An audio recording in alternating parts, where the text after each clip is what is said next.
Class, we move to the next subtopic, but still in del operator. But the second thing of the del operator is we want to talk about the divergence. Okay, for the divergence can be obtained when the del operator, is given by this symbol. This is actually the differentiation or operator of a vector is given by del x of component I, del y of component j, and differentiate partially your function with respect to z at your component k. Okay, so the del operator, when del operates on a vector function, okay, initially you have a vector and then the del, okay, operates on the vector, you will get divergence. Okay, we move to the divergence, focus on the divergence.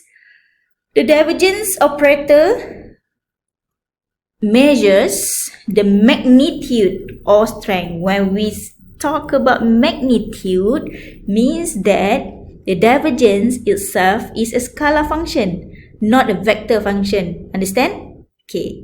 So the divergence operator measures the magnitude or strength of a vector field passing through a certain point or any medium. So this is the definition of the divergence. You can read the textbook because the textbook also give you the definition of the divergence. Okay, initially you have a vector. Let's say your vector is vector f. Okay, vector f, and then when the del operator operates on the vector, you will have a divergence. But what is the process here? The process involves the dot product. Okay, dot product. So, in short, what I can say is the divergence can be written as div, div A, where A is your vector here. Okay, divergence, initially you have a vector. The del operator operates on the vector, will give you divergence where it involves the dot product here, and the solution or the product of the divergence is no longer a vector but a scalar. Why scalar? Because it involves the dot product. Dot product will give you a solution in the form of scalar.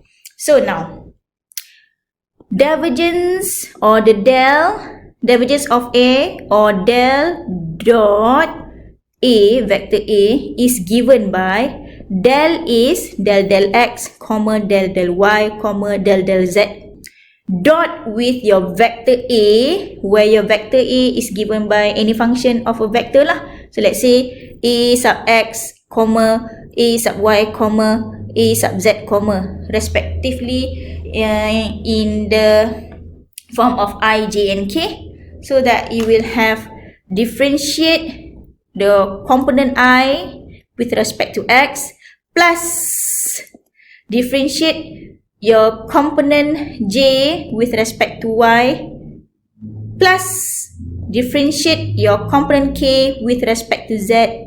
Then you will get the solution in the form of a scalar.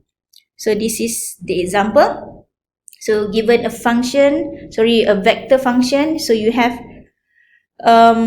x square y, comma, okay, for the I component, comma, negative xyz, j component, comma, y, z square for the k component, comma.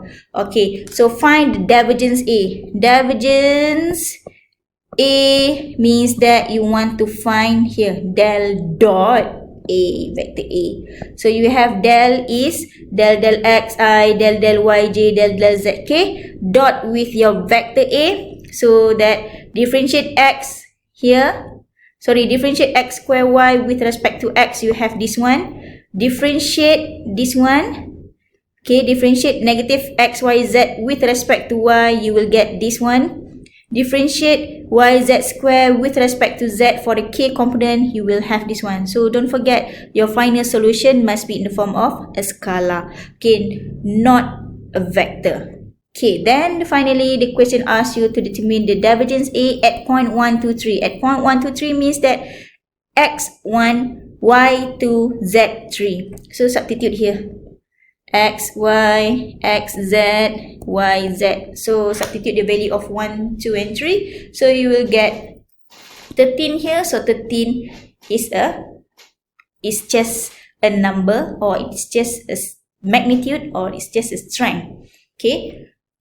So your solution must be in scalar. And you must always remember that divergence only can be operated onto a vector function. Okay, when the del operator operates on a vector function and it involves dot product, it is called a divergence. Okay, when you have a divergence, the solution is in the form of a scalar function. Go back and study on the definition of divergence from here and try to understand what is meant by the divergence here.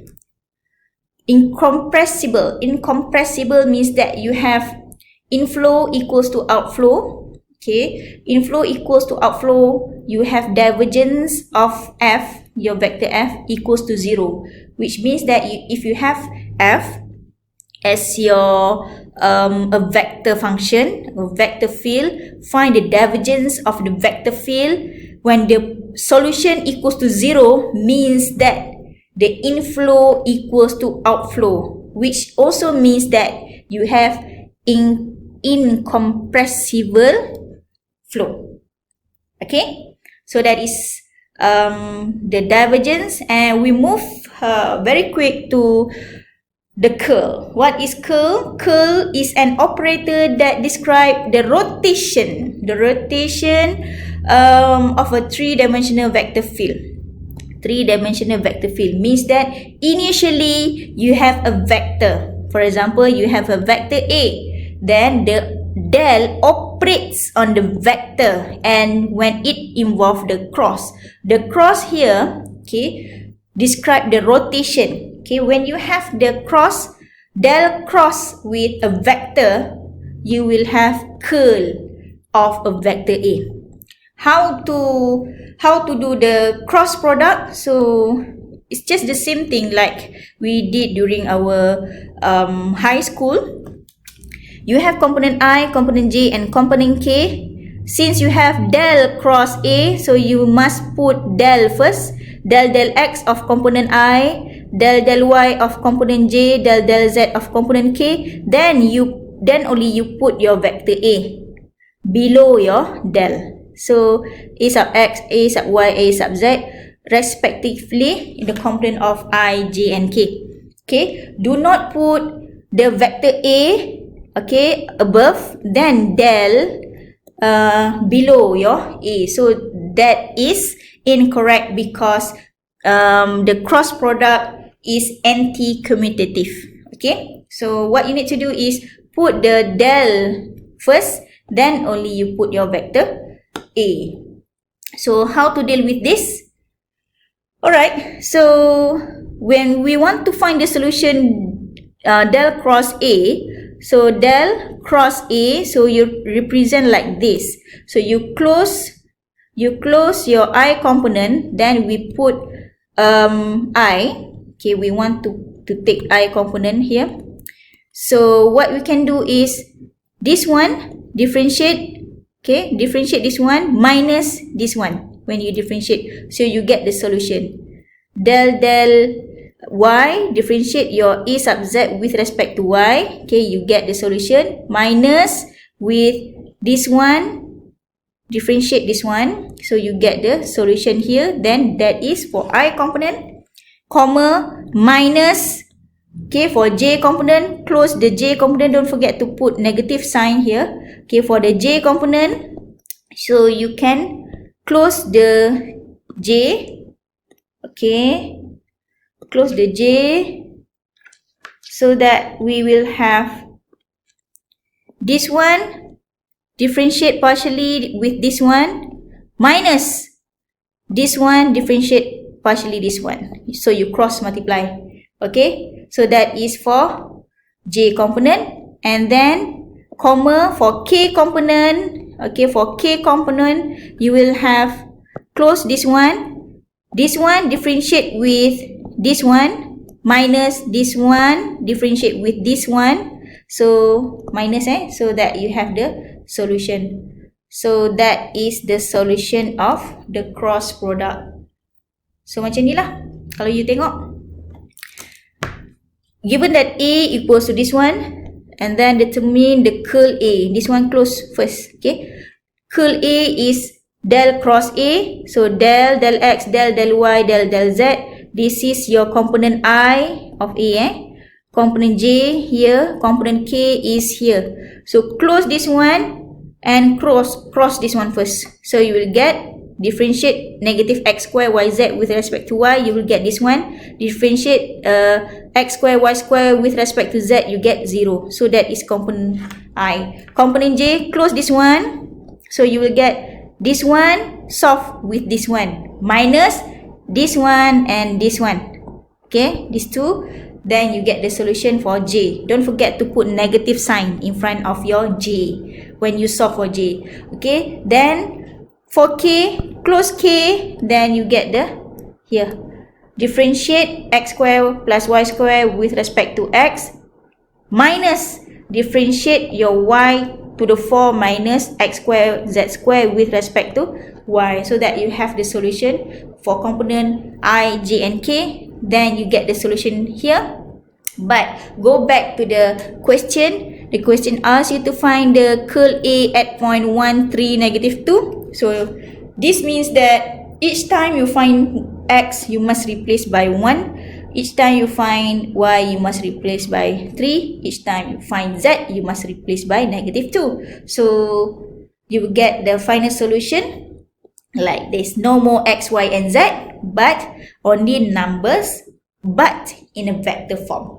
So what I can say is, when you have a vector field, then the del operator operates on your vector field, and it involves the rotation or the cross or the curl, the cross product of your function. It is defined as a curl, the rotation. Okay, when you have a curl, the final solution of your curl of a vector A, the result or the final solution must be in the form of a vector. It is different between the curl and the divergence. The divergence, initially the del operator operates on the vector, but the result is a scalar. But when you have a curl, the del operator operates on a vector field. It involves curl. The result must be in the form of vector. So you can do the exercises, alright, and then we will discuss the next topic, the next subtopic in the next video, inshallah. Okay, so that is the end of the del operator. Thank you.